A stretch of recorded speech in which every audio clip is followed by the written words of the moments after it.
کہتے ہیں ایک بادشاہ تھا، وہ کسی پہ خوش ہو گیا تو اس نے اس کو کہا کہ تم میرے محل میں داخل ہو جاؤ اور شام تک جو میرے محل سے تم اکٹھا کر سکتے ہو تم اس کو جو ہے وہ اپنے لیے لے کے جا سکتے ہو۔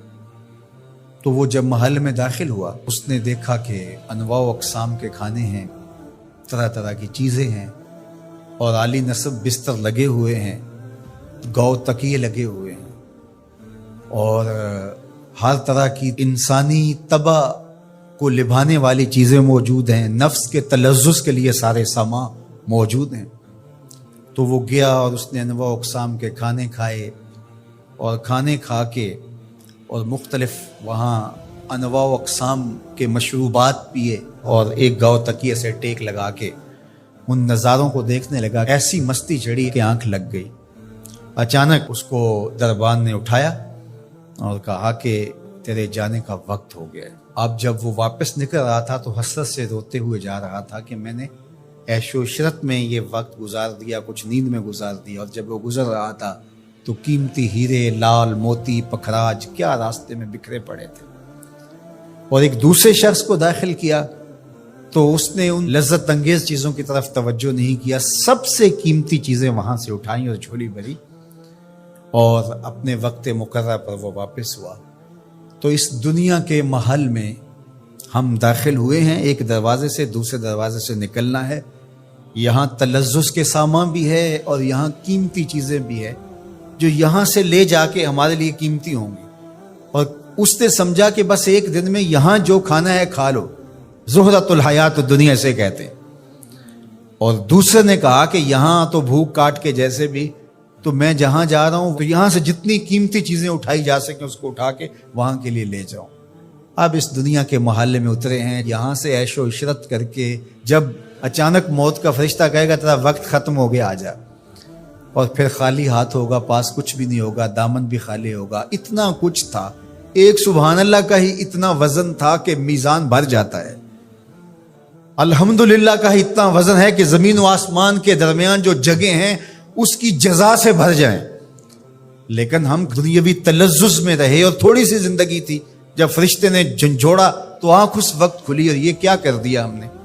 لیکن جو اللہ کے بندے ہیں وہ کہتے ہیں کہ یہ تو آخرت کو جمع کرنے کی کھیتی ہے، یہاں جتنا کچھ جمع کر لیں۔ اصل یہاں سے کیا اٹھا سکتے ہیں، ہر شخص کا اپنا انتخاب ہے کہ وہ کیا اٹھائے گا۔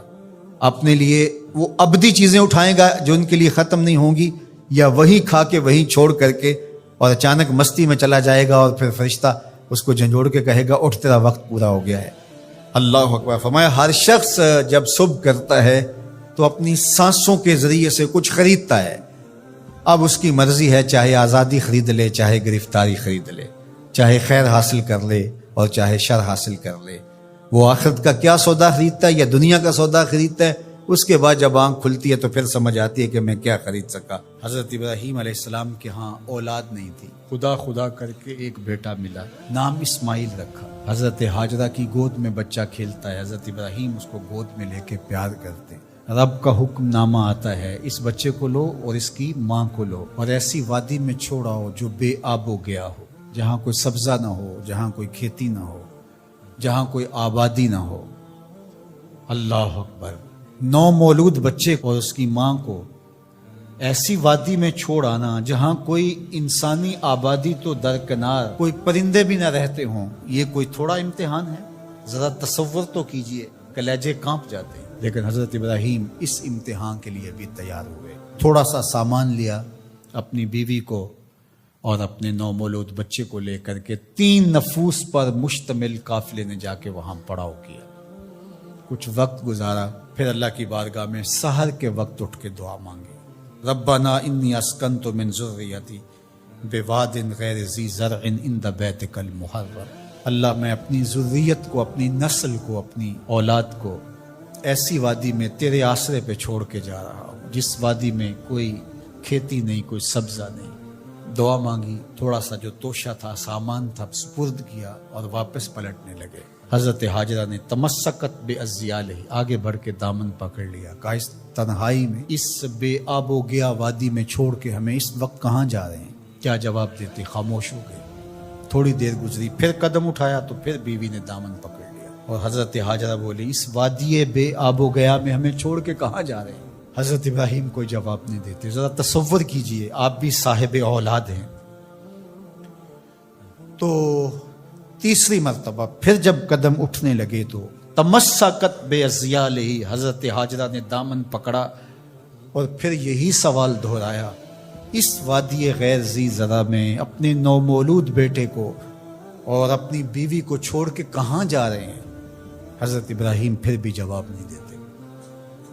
تھوڑی دیر کے بعد حضرت ہاجرہ خود ہی بولتی ہیں، کیا یہ اللہ کا حکم تو نہیں؟ قال نعم، کہا ہاں اسی کا حکم ہے۔ فوراً دامن چھوڑ دیا، کہا خیر سے جائیے، ہمارا رب ہمیں ضائع نہیں ہونے دے گا، اگر اس کا حکم ہے تو ہم اس حکم پر سر تسلیم خم کرتے۔ اگر یہ امتحان حضرت ابراہیم علیہ السلام کا تھا تو میری مائیں اور بہنیں بھی سن رہی ہیں اور آپ بھی ان جذبات سے آگاہ ہیں۔ ایک ماں کے لیے یہ کتنا بڑا حوصلہ تھا۔ اگر سلام ابراہیم کو تو سلام ہے سیدہ ہاجرہ سلام اللہ علیہا کو۔ کہا خیر سے جائیے، ہمارا رب ہمیں ضائع نہیں ہونے دے گا۔ پھر جہاں دن بھی نہیں کٹتے تھے اس خاتون نے وہاں راتیں بھی کاٹی۔ توشہ ختم ہو گیا، پانی بھی ختم ہو گیا۔ پھر 2 دن کے بعد ماں کی چھاتیوں سے دودھ بھی خشک ہو گیا۔ خود تو بھوک کاٹ رہی ہے لیکن بیٹے کی پیاس اور بھوک دیکھی نہیں جاتی۔ ایک چھوٹے سے پتھر کی اوٹ میں اسماعیل کو لٹایا اور خود پانی کی تلاش میں نکلی۔ ماں کی تڑپتی ہوئی ممتا کی کہانی دیکھو۔ اللہ اکبر، کبھی صفا پہ کبھی مروہ پہ 7 چکر کاٹتی ہیں۔ پھر جب 7ویں چکر میں مروہ پہ پہنچی، اطراف میں دیکھا، کہیں کوئی پانی کے آثار حویدہ نہیں ہوئے۔ گزرتے گزرتے بیٹے کو بھی دیکھتی تھی، نشیبی جگہ سے بھاگ کے گزرتی تھی، وہاں لال نظر نہیں آتا تھا۔ مروہ سے دیکھا، دور اوٹ میں پڑا ہوا بچہ تڑپ رہا ہے، لگا زندگی کی آخری سانسیں ہیں۔ مروہ سے دوڑ کے جو ہی قریب آئیں تو منظر بدلا ہوا تھا۔ وہ اسماعیل جو پیاس سے تڑپ رہے تھے، پیاس سے جب انہوں نے ایڑیاں رگڑی، خدا نے چشمے جاری کر دی، پانی پھوٹ نکلا، دوڑی اور منڈھیر کر دی اور کہا زم زم، رک جا رک جا۔ کہا کہ اللہ بھلا کرے سیدہ ہاجرہ کا، اگر وہ زم زم کہہ کے پانی کو نہ روکتی وہ پوری روئے زمین پہ پھیل جاتا۔ اللہ اکبر، یہ حضرت ہاجرہ کا امتحان تھا، اور امتحان میں وہ بھی سرخرو نکلی۔ وہ کہا ہم قیامت تک تیرے قدموں کے نشان کو جلوہ گاہ بنا دیں گے۔ آج عمرہ ہو حج ہو، وہاں کج کلا بھی دوڑتے دکھائی دیتے ہیں، بادشاہ بھی دوڑتے دکھائی دیتے ہیں، ان راہوں پہ پیغمبر بھی دوڑے ہیں، ولی بھی دوڑے ہیں، امام الانبیاء نے بھی سعی کی ہے۔ مالک کوئی دوڑنا بھی عبادت ہے؟ کہا جن راہوں پہ میری بندی دوڑی ہے قیامت تک ان راہوں کو جلوہ گاہ بنا دوں، اور ان پست قامت پہاڑیوں کو میں اپنی نشانیاں قرار دیتا ہوں۔ ان الصفا والمروۃ من شعائر اللہ، یہ اللہ کی نشانیاں قرار پائیں، عزتوں کے نشان بن گئے۔ اللہ اکبر، یہاں ایک ماں اپنے بیٹے کے لیے بے تابانہ دوڑی تھی۔ اچھا، راستے کے اندر نشیبی جگہ سے دوڑ کے اس لیے گزری تھی کہ وہاں بیٹے کا چہرہ نظر نہیں آتا، اور یہاں ماں بیٹا اکٹھے دوڑ رہے ہوتے ہیں، حکم ہے بیٹا دوڑ کے گزرے، اس لیے کہ اس ادا کو ادا کرنا ہے۔ وہ تو پانی کے لیے بار بار ادھر ادھر جا رہی تھی، حاجی کی بغل میں پانی کی بوتل ہوتی ہے پھر بھی دوڑ رہے، پانی کے لیے نہیں دوڑ رہا، ہاجرہ کی سنت کو ادا کر رہا ہے۔ کائنات کا گوشہ گوشہ حضور کے ذکر سے چمک رہا ہے۔ شرق سے لے کر غرب تک کوئی لمحہ ایسا نہیں ہے جہاں حضور کا نام گونج نہ رہا ہو۔ سماٹرا کے ساحل سے لے کر کے دنیا کے دوسرے کونے تک کوئی ایک سیکنڈ بھی ایسا نہیں ہے جب اذانوں میں اشہد ان محمد رسول اللہ کی صدائیں نہ گونج رہی ہوں۔ ہر ساعت، ہر لمحہ آقا کریم علیہ السلام پر کروڑوں لوگ درود پڑھ رہے ہوتے ہیں، اور اربوں کھربوں درود حضور علیہ السلام کی ذات پہ ہر روز بھیجا جا رہا ہوتا ہے۔ یہ حضور کی عظمتوں کے پھریرے ہیں جن کو لہرانے کا ذمہ میرے رب نے اپنے ذمہ کرم پہ لیا ہوا ہے۔ وَلَلْآخِرَةُ خَيْرٌ لَكَ مِنَ الْأُولَى، ہر آنے والی گھڑی گزرے ہوئے لمحے سے آپ کے لیے بہتر ہی ہوگی۔ وَرَفَعْنَا لَكَ ذِكْرَكَ، محبوب تیرے ذکر کو رفعت ہم نے دی ہے، اور جس کے ذکر کی رفعت کا ذمہ میرے رب نے اٹھایا ہو، اس ذکر کے فروغ کو کوئی کم نہیں کر سکتا، اس اونچے جھنڈے کو کوئی جھکا اور سرنگوں نہیں کر سکتا۔ 70,000 فرشتے صبح کو، 70,000 فرشتے شام کو حضور کے روضہ اقدس پہ سلامی دینے کے لیے آتے ہیں۔ فرشتوں کا ہجوم اور آقا کریم علیہ السلام کے روضے کے اوپر انسانوں کا انبوہ، عقیدت کے سانچے میں ڈھلے ہوئے لوگ گزرتے ہوئے سلام پیش کرتے ہیں، درود پڑھتے ہوئے جاتے ہیں، عقیدتوں کا اظہار کرتے ہیں۔ کائنات میں جس طرح ہر لمحہ اذان ہو رہی ہوتی ہے، ہر لمحہ نماز پڑھی جا رہی ہوتی ہے، یہاں سے کسی کا 10 منٹ کا فرق ہوگا، کسی کا آدھے گھنٹے کا فرق ہوگا، کسی کا 1 گھنٹے کا فرق ہوگا، کسی کا 2 گھنٹے کا فرق ہوگا، پیچھے چلے جائیں، کوئی 1 گھنٹہ پیچھے، کوئی 1.5 گھنٹہ پیچھے۔ تو اس طرح کائنات کے کونے سے لے کر دوسرے کونے تک کوئی ایک لمحہ، ایک ساتھ، ایک سیکنڈ بھی ایسا نہیں ہے جس وقت نماز نہ پڑھی جا رہی ہو، اور ہر نماز میں پڑھا جا رہا ہے السلام علیکہ ایھا النبی ورحمۃ اللہ وبرکاتہ۔ ہر آن، ہر ساعت، ہر لمحہ ان کی عظمتوں کے زمزمے ہیں اور ان کی رفعتوں کے قصیدے ہیں جو پڑھے جا رہے ہیں۔ اللہ اکبر، یہ شان ہے اللہ نے اپنے محبوب کو عطا فرمائی۔ لا یؤمن احدکم حتی اکون احب الیہ من والدہ وولدہ والناس اجمعین، تم میں اتنی دیر تک کوئی شخص کامل مومن نہیں ہو سکتا جب تک اپنے ماں باپ سے، اپنے رشتہ داروں سے، اپنے عزیزوں سے، کائنات کے ہر فرد سے جب تک میرے سے زیادہ پیار نہیں کرتا ہے۔ اللہ اکبر۔ حضرت سیدنا علی المرتضیٰ رضی اللہ تعالیٰ عنہ فرماتے ہیں، سخت گرمی میں میٹھے اور ٹھنڈے پانی سے جتنی محبت ہوتی ہے، ہمیں حضور اس سے بھی زیادہ محبوب تھے۔ اللہ اکبر۔ یہ حضور کی محبت ہے جو اہل ایمان کے سینوں میں رکھی گئی۔ اہل ایمان تو اہل ایمان رہے، حضور کا پیار تو پتھروں کے کلیجے میں بھی رکھا گیا ہے۔ فرمایا کہ احد جبل یحبنا ونحبہ، احد پہاڑ ہے جو ہم سے پیار کرتا ہے، ہم اس سے پیار کرتے ہیں، تو کائنات ان سے محبت کرتی ہے۔ اللہ اکبر۔ سیدنا علی المرتضیٰ رضی اللہ تعالیٰ عنہ فرماتے ہیں، میں مکے کے اس پتھر کو آج بھی جانتا ہوں، بعثت سے قبل جب حضور گزرتے تھے تو وہ حضور کو سلام کیا کرتا تھا۔ درخت سلامیاں پیش کرنے لگے، پتھر کلمے پڑھیں، شمس و قمر اشارے پہ گھومیں اور گردش کریں، کبھی چاند جھک کے سلامی دے، کبھی سورج پلٹ کے عصر کے وقت پہ آئے، کبھی جانور حضور کو دیکھ کر کے کلمے پڑھیں، حضور کا ذکر خطبوں میں، نمازوں میں، اذانوں میں، تو کون ان کی عظمت کو گھٹا سکتا ہے؟ کون ان کی رفعت کو کم کر سکتا ہے؟ یہ اپنے خوب سے باطن کا اظہار تو کر سکتے ہیں، لیکن ان کی عظمت کے پریرے جن کو رب نے محمد بنایا صلی اللہ، محمد کون ہوتا ہے؟ الذی یحمد حمدا بعد حمد، جس کی تعریف کی جائے جی پھر بھی نہ بھرے، پھر تعریف کی جائے، ابھی تشنگی باقی ہے، ورق تمام ہوا اور مدح باقی ہے، پھر تعریف کی جائے، قلم ٹوٹ جائیں تعریف ختم نہ ہو، روشنائی سوکھ جائے تعریف ختم نہ ہو، کاغذ ختم ہو جائیں تعریف ختم نہ ہو، عمریں لد جائیں تعریف ختم نہ ہو، تعریف کی اپنی تعریف ختم ہو جائے، محمد وہ ہوتا ہے جس کی تعریف ختم۔ کفار مکہ جب حضور کی مخالفت کرتے تھے، سب و شتم کرتے تھے، تو ایک دن ان میں سے کسی نے کہا، تم تو اہل زبان ہو اور تم محمد کہتے ہو اور عیب بھی لگاتے ہو، یہ بات کوئی اجمی کرے تو سمجھ میں آتی ہے، لیکن تم تو عرب ہو اور تمہیں پتہ ہے لفظ محمد کا معنی کیا ہے، پھر بھی تم تنقید کرتے ہو، تو ایک بات کرو، یا تو عیب لگانا چھوڑ دو یا محمد کہنا چھوڑ دو۔ کوئی کہے شہد میٹھا نہیں ہے تو عجیب بات ہے، کوئی کہے کہ برف ٹھنڈی نہیں ہے، کوئی کہے کہ گلاب خوبصورت نہیں ہے تو عجیب بات، کوئی کہے چاند سونا نہیں ہے، تو کہا کوئی محمد کہے اور پھر عیب لگائے، تو انہوں نے نام اپنے طور پہ مزمم رکھ لیا، اور پھر مزمم کہہ کے اپنے خوب سے باطن کا اظہار کرنے لگے۔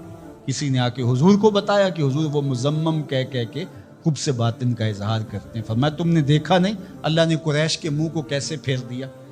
فرمایا یشتمون مزمما ویلعنون مزمما وانا محمد، فرمایا وہ کسی مزمم کو گالیاں دے رہے ہیں، میرے رب نے مجھے محمد بنایا۔ جب خاکے تراشے گئے تھے، میں نے کہا خاکے تو خاکیوں کے ہوتے ہیں، جو پیکر نور ہو بلا اس کے بھی خاکے تراشے جا سکتے ہیں، جس کا سایہ بھی رب نے بننے نہیں دیا اس کے خاکے کیسے ہو سکتے؟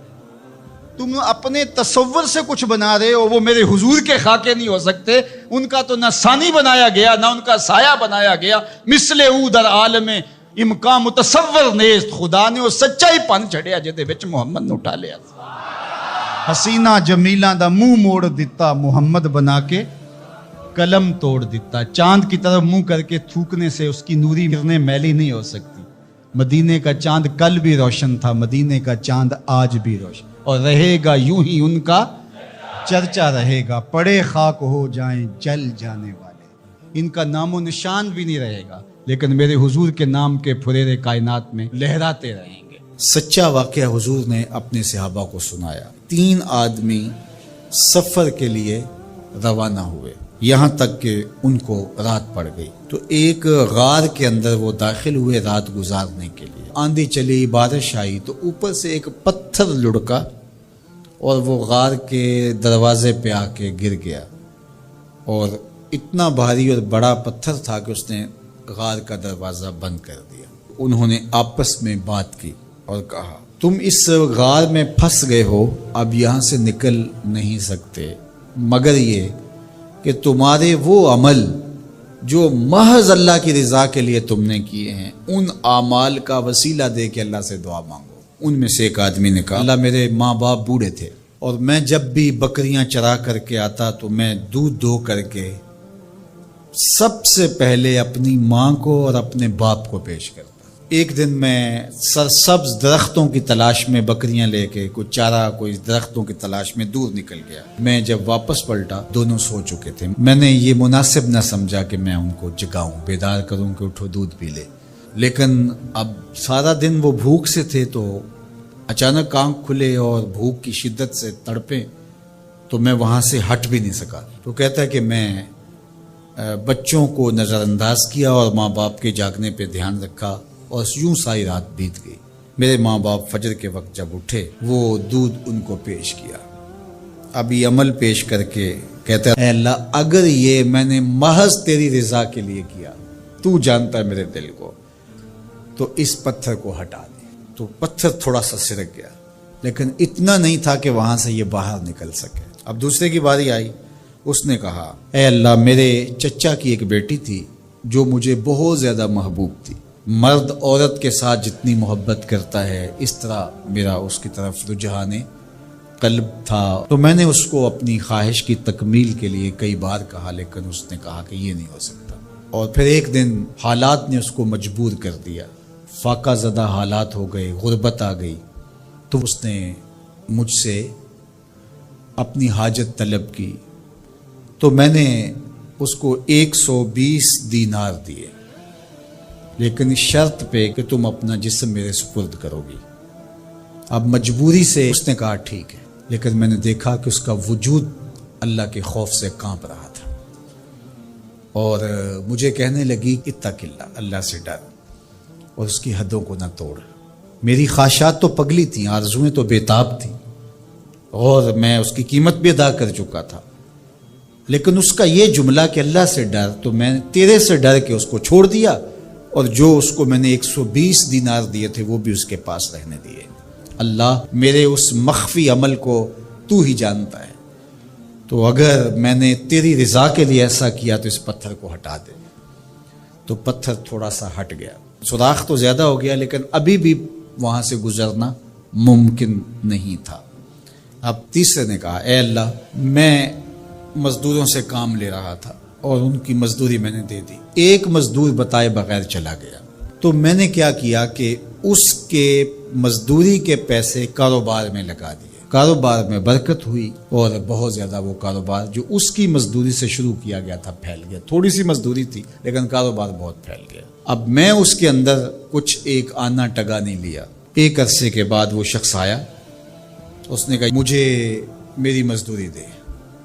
تو میں نے کہا یہ بکریاں، یہ بھیڑیں، یہ اونٹ، یہ غلام، یہ نوکر چاکر، یہ سب کچھ ہے، یہ تیری مزدوری ہے۔ تو اس نے کہا میرے ساتھ مذاق نہ کر، وہ میں تو مزدوری کے وہ چند جو لینے آیا ہوں اور آپ کہتے ہیں یہ سب کچھ تیرا ہے۔ تو اس نے ساری صورتحال بتائی، تو اس نے وہ ساری بکریاں، وہ سارے اونٹ، ساری گائے اور سارے غلام ہانکے اور چل دیا۔ کہا اے اللہ، اگر یہ عمل میں نے تجھے راضی کرنے کے لیے کیا تھا تو پتھر کو ہٹا دے۔ تو حضور نے فرمایا وہ پتھر ہٹ گیا اور یہ چلتے ہوئے باہر آ گئے۔ جب اللہ کی رضا کے لیے کام کیے تو مشکلوں سے نکلنے کے راستے ملتے۔ ایک روایت میں آتا ہے جو آسانی کے وقت اللہ کو فراموش نہیں کرتا، اوکھے ویلے اللہ اس کو فراموش نہیں کرتا۔ ہم تو کسی مصیبت میں پھنسے تو چالاکیاں کرتے ہیں، کوئی چالاکی، کوئی مکر کہ اس سے نکلیں۔ تو مصیبت میں پھنسیں تو دعا کے لیے ہاتھ پھیلا لیں اور اچھے اعمال کا اللہ کی بارگاہ میں وسیلہ پیش کریں۔ تو زندگی میں ایسا ذخیرہ اعمال کا جمع کرو کہ جب مشکل بنے تو ان اعمال کا وسیلہ پیش کر کے مشکلات سے نکلنے کا راستہ ملے۔ 100% سچے ہیں اللہ کے وعدے، اور اس کا وعدہ ہے وَأَنْتُمُ الْأَعْلَوْنَ إِن كُنتُم مُؤْمِنِينَ، تم مومن بن کے دکھاؤ، عزت کا تاج تمہارے سر پہ رکھوں گا۔ یہ وعدہ ہے اللہ کا۔ ہم کب مومن بن کے دکھایا ہے کہ ہم واقعی اس تقاضے پہ پورے اترے جو ہماری شریعت نے ہم سے کیا؟ ملاوٹ ہم کریں، جھوٹ ہم بولیں، ایک دوسرے کی جڑیں ہم کاٹیں، مکر، فریب، دجل، کیا کچھ نہیں ہے جو ہمارے اندر نہیں ہے۔ اچھے مسلمان ہونا تو دور کی بات ہے، ہم اچھے انسان بھی نہ بن سکے۔ مسلمان کی تعریف کیا کی گئی؟ المسلم من سلم المسلمون من لسانہ و یدہ، جس کی زبان سے اور جس کے ہاتھ سے دوسرا مسلمان محفوظ ہے، وہ مسلمان ہے۔ اور ہم دیکھیں کہ جہاں ہمارا بس چلے تو ہم کاٹ کے نہیں رکھ دیتے، ہم کیسے مسلمان؟ حضور علیہ السلام سے پوچھا گیا کہ مسلمان بزدل ہو سکتا ہے؟ کہا نہیں، بہادر ہوتا ہے، لیکن ہو سکتا ہے کبھی بزدلی بھی کر جائے، آخر بشر ہی تو ہے۔ پھر پوچھا گیا کہ مومن کنجوس ہو سکتا ہے؟ کہا نہیں، مسلمان بخیل نہیں ہوتا، سخی ہوتا ہے، لیکن ہو سکتا ہے کبھی بخل بھی کر جائے۔ تیسری بات حضور سے پوچھی گئی، مومن جھوٹا ہو سکتا ہے؟ حضور فرمایا جھوٹا نہیں ہو سکتا۔ یہ طے شدہ بات ہے، یہ پکی اور دو ٹوک اور سیدھی بات ہے کہ مومن ہو اور جھوٹا ہو، یہ نہیں ہو سکتا۔ اب ذرا میں اور آپ اپنے اندر اتر کے دیکھیں، آج بہانے بنائیں۔ تاجر کہتا ہے جھوٹ نہ بولے تو سودا ہی نہیں بکتا، یہ جاپان بیچ رہا ہے بغیر جھوٹ کے، تم کیوں نہیں بیچ سکتے؟ تم نے خیانت کی ہے، تم نے مال 2 نمبر بنایا، اس لیے تمہیں جھوٹ بولنا پڑ رہا ہے۔ تم نے بنیاد ہی اچھی نہیں رکھی، پوری دنیا کے سودے سچ بول کے بک رہے ہیں، تمہیں جھوٹ کیوں بولنا پڑتا ہے؟ تو جو جہاں بیٹھا ہے وہ لوٹنے بیٹھا ہے۔ جب میں کہتا ہوں الہی میرا احوال دیکھ، حکم ہوتا ہے اپنا نامہ اعمال دیکھ۔ اگر کافر آج دنیاوی شان و شوکت حاصل کر گئے تو دیکھو کہ انہوں نے محنت کی، اور تم جب ہاتھ پہ ہاتھ دھر کے بیٹھ جاؤ گے تو پھر اللہ کا ضابطہ یہ نہیں ہے کہ وہ محنت کرنے والوں کو محروم رکھے اور نکموں کو نواز دے۔ تنے مردہ سے بیزار ہے حق، تنے مردہ سے بیزار ہے حق، خدائے زندہ زندوں کا خدا ہے۔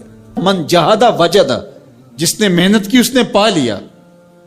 چونٹی بھی دانا اٹھاتی ہے، ہمت نہیں ہارتی تو بالآخر اپنی منزل تک لے جاتی ہے نا۔ چونٹی بھی ہو ذات کی تو اس کو بھی نتیجہ خیزی تک رب پہنچاتا ہے۔ کچھوا بھی چلتا رہے تو منزل پہ پہنچتا ہے، خرگوش ہو کے سویا رہے تو وہ منزل پہ نہیں پہنچ سکتا۔ تم خرگوش صحیح لیکن سوئے ہوئے ہو، لہٰذا منزل تمہارا مقدر ہو ہی نہیں سکتی جب تک تم مسلسل چلنے کی مشق نہیں پیدا کرتے۔ وَأَنْتُمُ الْأَعْلَوْنَ، تم ہی سر بلند ہو، لیکن شرط یہ ہے ان کنتم مومنین، تم مومن تو بن کے دکھاؤ، تمہارے سر پہ عزتوں کا تاج رکھ دوں گا۔